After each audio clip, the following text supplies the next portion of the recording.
Oke, jadi ini adalah Samsung Galaxy M15 yang sebenarnya HP ini launchingnya udah lumayan lama, makanya saya beli yang versi Free Fire, yang versi beda ya biar videonya beda aja.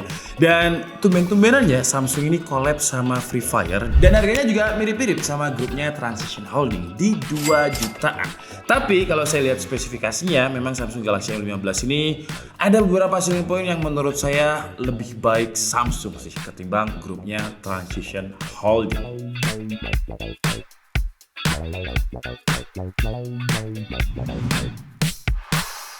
Ya, jadi ini adalah versi box Free Fire-nya yang kalau saya lihat di e-commerce harga termurahnya ketika video ini saya buat ya itu ada di 25.999. Nah, untuk versi yang biasa, versi bukan box Free Fire yang cuma dapat HP kabel tanpa charger itu di 23.999. Jadi selisihnya sekitar berapa tuh? 200.000. Dan dengan selisih 200.000 dengan yang M15 biasa kita dapat apa aja?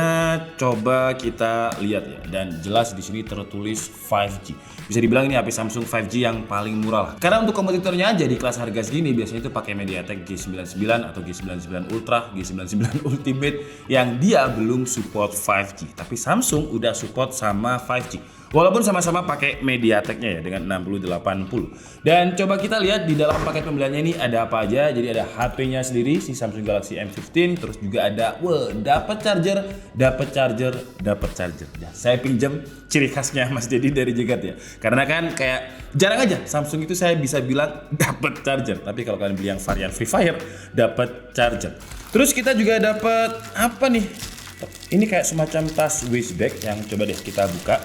Karena selisihnya 300.000 untuk kelas harga mid range entry level kayak gini 1 sampai 2 juta kayak gini 200.000 itu lumayan karena 200.000 aja itu udah 10% dari 2 juta ya. Dan tasnya kayak gini, jadi brandnya itu dari Roughneck. Terus dia ada tulisannya Samsung X Free Fire tas waist bag yang seharusnya kalau misalkan diisi HP Samsung M15-nya sih oke ya.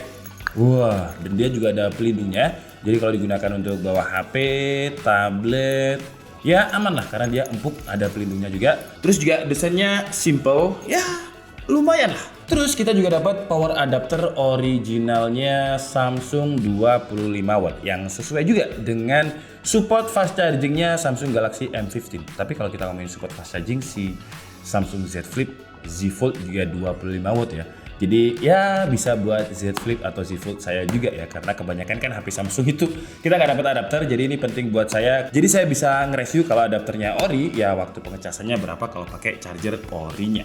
Dan ya udah sih ya itu aja box yang ketiga ini jelas smartphone-nya yang dia juga bekerja sama dengan Axis ya. Jadi kita dapat kuota itu 120 GB untuk 6 bulan. Ya lumayan sih. Jadi beli HP dapat kartunya juga. Karena saya lihat sekarang kayak udah jarang gitu, apalagi grupnya Transition Holding untuk dapat kuota kayak gini udah lumayan jarang. Dan ini si Samsung Galaxy M15 5G-nya kalau sudah dari segi desain sih ya masih kelihatan entry level banget, masih Samsung banget dengan frame-nya yang gede terus masih water drop.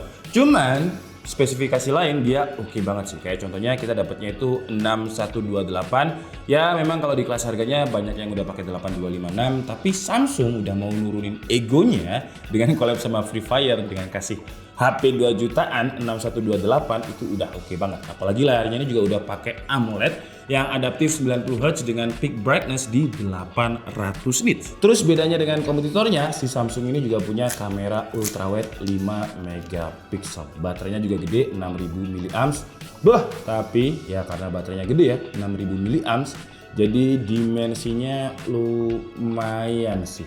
Oke, jadi kayak gini ya desainnya si Samsung Galaxy M15. Untuk varian warnanya dia itu ada 3, ada light blue, dark blue, dan juga grey. Dan yang kita bahas ini yang dark blue. Kalau secara desain ya desainnya itu masih mirip-mirip sama A series, mirip-mirip sama M series dengan 3 konfigurasi kamera kayak gini. Jadi untuk kameranya ini dia punya main kamera itu 50 megapiksel untuk mainnya, ultrawide-nya di 5 megapiksel. Terus ada makro 2 megapiksel dan untuk selfie kameranya ada di 13 megapiksel. Oke, jadi sekarang langsung aja kita install beberapa aplikasi dia untuk hands on. One UI-nya Samsung itu emang kelas ya. Walaupun di kelas harga 2 jutaan, One UI itu kayak langsung bikin saya kesengsem gitu dengan simpelnya dia, dengan responsifnya dia. enak banget. Dan icon-iconnya itu kayak langsung jadi stunning gitu. Kalau misalkan kita bandingkan dengan yang lain, walaupun dia pakai AMOLED juga ya si Infinix Note 40 ini, tapi tuh kalau kalian lihat UI-nya Samsung itu istimewa sih. Tapi memang sayangnya ya Samsung mungkin tahun depan lah ya, tahun depan mungkin di kelas harga 2 jutanya Samsung mau nurunin ego lagi untuk bikin desain yang frame-nya lebih tipis dan selfie kameranya udah nggak water drop lagi. Karena kalau bayangin ya, kalau One UI-nya Samsung dimasukin ke sini, itu bakalan cakep sih. Tapi walaupun memang secara desain dia masih entry level banget, kalau kita ngomongin fitur, dia nggak kalah dengan grupnya Transition Holding. Kayak misal kamera deh, walaupun si selfie kameranya Infinix ini secara resolusi lebih gede, langsung aja kita compare ya untuk selfie kameranya. Tuh Samsung tuh kayak langsung, ya warnanya tuh Samsung banget gitu, walaupun harganya 2 juta. Oke, jadi sekarang saya coba compare untuk foto selfie-nya. Tuh, hasilnya Samsung itu lebih natural dengan skin tone saya yang ya emang warnanya sawo-sawo busuk kayak gini. Kalau di Infinix masih ada kayak semacam pucet-pucetnya gitu ya ciri khasnya HP 2 jutaan. Tapi kalau Samsung tuh warnanya lebih ya ciri khas, ini selera. Cuman ya kalau saya pribadi sih lebih suka Samsung ya, apalagi kontrasnya. Tuh kalau di Infinix kan ini warna tembok hitam itu masih kelihatan terlalu terang. Kalau ini kan pas ya, kontras rasionya, separasi antara gambar gelap dan terangnya itu pas. Terus kalau untuk video, Samsung itu bisanya di Full HD 30 fps, sementara Infinix Note 40 ini bisa 2K 30 fps. Tapi ya skin tone sekali lagi mirip-mirip sama kameranya, jadi saya lebih suka Samsung juga. Terus kalau misalkan saya gunakan untuk zoom, detailnya jerawat saya tuh jadi tuh Samsung itu kayak natural gitu ya. Dan oke sih. Dan untuk kualitas suaranya, mikrofonnya nanti editor tolong digonta-ganti. Jadi ini punyanya Infinix, ini punyanya Samsung. Ya buat komparasi aja lah, karena harganya ya kalau dibilang mirip-mirip. Sekarang kita cobain untuk kamera belakangnya. Tuh kalau Samsung karena dia punya ultra wide, jadi kita bisa pakai 0,5 kali. Kita coba foto dulu, terus 1 kali. Dan bisa pakai digital zoom 2 kali. Terus kalau kita pakai punyanya Infinix Note 40, karena dia nggak ada pilihan ultrawide-nya, jadi interface-nya 1 habis 1 langsung ke 3 ya, nggak ada 0,5-nya.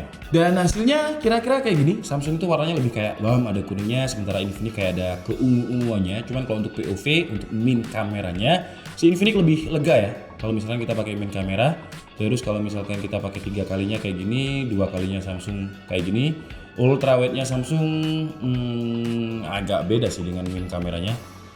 Tuh, kalau main kameranya bokehnya itu lebih oke, terus warna astronautnya itu kuningnya, goldnya itu lebih kerasa natural aja. Cukup untuk perbandingannya. Sekarang kita cobain fitur-fitur kameranya Samsung tapi di luar aja ya, biar lebih dapet. Oke, jadi ini kualitas kamera depan dari Samsung M15 dan juga saya compare sama Note 40 ya. Sama-sama 30 fps-nya, sama-sama nggak ada stabilisasinya. Tapi kalau untuk skin tone ya dan layarnya saya suka Samsung sih. Terus untuk dynamic range di Samsung masih terlihat, jadi separasi antara tembok dan langit itu masih terlihat. Infinix pun juga masih terlihat. Tapi kalau untuk skin tone saya pilih Samsung skin tone-nya. Dan kalau kita gunakan untuk puter-puter kayak gini masih sama aja, masih sama-sama ada motion blur. Kalau digunakan untuk jalan, ya keduanya masih shaky ya, tapi wajar karena ini di kelas harga 2 jutaan. Infinix sebenarnya ada stabilization, tapi nggak kita compare karena ya Samsung nggak ada ya, jadi nggak apple to apple. Toh stabilizasinya Infinix juga by software aja. Sekarang kita coba untuk main kameranya, karena Infinix ada main kamera, jadi coba kita compare juga. Dan hasilnya kayak gini kira-kira. Kalau digunakan untuk jalan, Samsung kayak lebih stabil ya, masih shaky, tapi dibanding Infinix kalau dipegang tangan satu gini masih stabil. Terus coba kita zoom in, zoom out, rotary shot seperti biasa. Zoom in dulu, rotary shot, set, wih, masih aman. Terus bokehnya juga oke ya, detailnya dapat. Coba saya zoom di daun ini, tuh, masih oke. Rotary shot lagi, zoom out lagi. Sekarang kita coba autofokusnya. Dari sini pindah ke sini. Ya, keduanya sama-sama oke, autofokusnya di kelas harganya ya. Terus untuk zoom, ya masih aman juga. Kita gunakan untuk jalan sekali lagi. Oke. Soal kamera, saya memang suka Samsung, tapi desain harus saya akui saya suka Infinix Note 40, apalagi kalau dari segi dimensi ya. Karena dia baterainya gede, 6000 mAh, karena memang seri M itu biasanya punya signature baterai yang gede. Tapi ya ketebalannya itu jadi kepala 9 nih, 9,3 mm, dan bobotnya itu ada di 217 gram. Si Z Fold itu 239 gram. Jadi cuma selisih berapa tuh sama Z Fold yang dia bisa dilipat, tapi kelas harganya kan beda ya. Untuk layar sebenarnya resolusinya dia itu Full HD+, tapi kalau di YouTube dia bisa di upscaling sampai 1440p, dan ya fitur HDR-nya nggak ada sih ya. Ya 2 juta wajar kalau nggak ada HDR, tapi karena ini layarnya Samsung tuh, jadi kelihatannya warnanya itu Samsung banget lah. Jadi AMOLED-nya ciri khasnya Samsung ini masih dapat, tapi sayang ini yang agak mengganggu si water drop-nya. Terus untuk speaker dia cuma satu aja, tapi suaranya lumayan imersif. Kalau dibikin volume 100% juga nggak gembret, masih aman. Ini volume mentok dan ya kualitas layarnya oke banget sih. Dan di device pengetesan kita untuk color akurasinya dia dapat sRGB-nya ada di 98%, Adobe RGB 73%, P3 73%, dan NTSC di 68%. Kalau untuk brightness di mode natural dia dapatnya itu mentok dengan di 405 nits ketika brightness-nya di 100%. Dan kalau di mode vivid dia lebih gede ya, dengan 100% sRGB, Adobe-nya juga lebih gede, NTSC-nya juga lebih gede. Di mode vivid untuk brightness juga sekitar di 400 nits. Terus untuk chipset, sebenarnya chipsetnya ini kalau dibilang secara performa dia nggak sekenceng G99 yang Ultimate yang skor Antutunya itu 400.000 lebih. Tapi saya lebih mengapresiasi sih, karena ya entah kenapa ya, saya juga termasuk netizen yang bosan dengan G99. Ada G99 Basic, Ultra, Ultimate yang sebenarnya sama aja tapi ditambahin nama. Tapi Samsung ngasih sesuatu yang berbeda. Jadi dia pakai MediaTek juga sebenarnya dengan Dimensity 6100 Plus. Dan karena udah Dimensity, jadi dia udah support sama 5G. Ya performanya kalau Antutu memang lebih kencang si G99 Ultimate, tapi secara future proof kalau misalkan di Malang nanti ada 5G, ini udah bisa dipakai. Kalau saya ke Jakarta, 5G juga pasti muncul. Untuk skor Antutunya juga nggak kalah jauh kok sama si MediaTek Helio G99, dengan dia itu skornya di 384 ribuan. Kalau pakai cooling nambah, tapi cuma 1000 aja, 385.000. Jadi tes lainnya kita nggak usah pakai cooling lah ya. Untuk skor 3D Mark, stability-nya juga oke banget dengan wireless stress test-nya 99,5%, live extreme-nya 99,1%, masih di atas 99. Terus kalau kita gunakan untuk main game, Genshin Impact untuk average FPS-nya dia masih ada di kisaran 48 FPS, minimum FPS-nya di atas 30 masih oke, dan maksimumnya bisa di 60 FPS. Di Mobile Legends average FPS dia bisa dapat 88, dan kalau kita lihat chartnya ini cukup stabil, drop FPS-nya cuma di kisaran 72 FPS. PUBG Mobile dia dapatnya smooth ultra, sayangnya ya, seharusnya kalau misalkan smooth extreme sih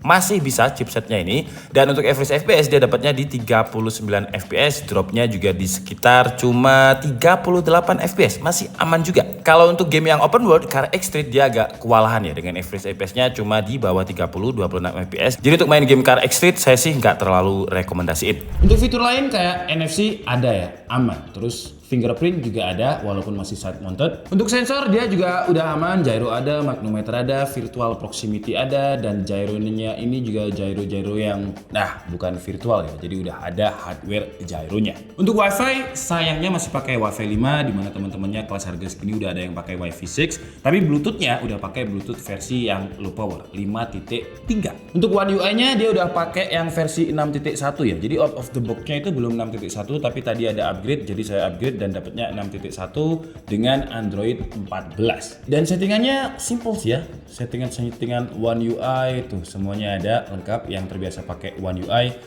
ya pasti enak lah. Tapi coba kita lihat untuk advance fiturnya ini dia dapat apa aja. Walaupun seri M dia ada multi window kita dapat, tapi untuk game performance-nya nggak ada ya. Set button ada, terus dual messenger masih ada. Ya yang lainnya nggak ada sih, karena memang ini seri M. Kalau dikasih fitur seri S-nya nggak laku nanti ya. Terus untuk action center ya lengkap di sini, kalian bisa langsung lihat ada multi control, NFC, dan ya mungkin itu aja review dari Samsung Galaxy M15 edisi yang Free Fire, yang sebenarnya secara harga ya selisihnya sekitar 300.000, dan selisihnya kita dapat box yang lebih gede, terus juga dapat tas dari Roughneck yang bekerjasama dengan Samsung plus Free Fire, dan ada power adapter yang 25 watt. Jadi ya kalau kalian suka yang versi limited edition gini, yang dapat tas yang bisa kalian koleksi, boxnya juga bisa kalian pakai lagi, ya si Samsung Galaxy M15 edisi Free Fire ini bisa jadi rekomendasi. Dan menurut saya untuk HP 2 jutaan Samsung, menurut saya yang paling terbaik dari Samsung sejauh ini ya si M15 ya. Karena kamera ultrawide ada, kameranya bagus, selfie-nya bagus, baterai lebih gede dengan 6000 mAh. Layarnya AMOLED 90Hz 800 nits yang kalau kalian lihat tuh layarnya ditambah dengan One UI-nya juga udah oke banget. Terus chipsetnya walaupun gak sekencang G99 dari skor Antutu, tapi dia udah support sama 5G. Jadi sebenarnya untuk ngalahin transition holding, bukan ngalahin ya, untuk membendung transition holding, Samsung ini menurut saya punya racikan yang pinter sih. Jadi gak usah ikut-ikutan pakai G99 Ultimate, gak usah pakai layar yang curve kayak Note 40s, tapi cari pembeda dari brand lain. Contohnya kalau brand lain pakai G99 Ultimate, coba deh kita cari yang beda pakai MediaTek Dimensity 6100 Plus yang ada 5G-nya, yang lain gak ada ultrawide, kita kasih ultrawide. Jadi kalau misalkan dibanding-bandingkan ya nggak bisa, karena Samsung punya ciri khasnya sendiri. Dan saya yakin dengan harga 2 jutaan juga bahkan banyak yang suka dengan Samsung Galaxy M15. Karena memang kalau secara desain ya harus saya akui masih Samsung banget di seri entry level, tapi secara fungsional dia itu lebih all rounder gitu. Jadi lebih lengkap. Saya Niki Stabudi and see you on the next video. Bye bye.